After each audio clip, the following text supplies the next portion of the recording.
রিয়ার একটা ছোট্ট সবজির বাগান আছে।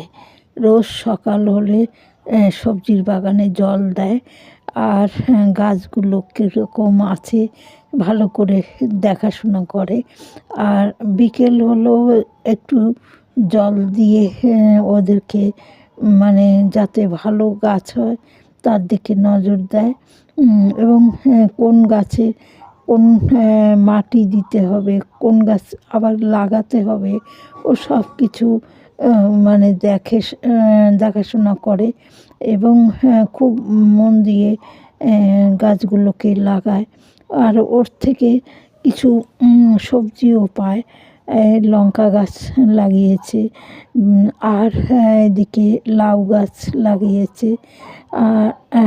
আর জানেন, ইঁদুরে প্রতিদিন কিছু বীজ লাগালেই এসে খেয়ে যায়, নিয়ে চলে যায়। যেমন মটরশুঁটির গাছ লাগিয়েছে, তারপরে এই মেথি গাছ লাগিয়েছে, সেটাও খেয়ে গেছে ওরা।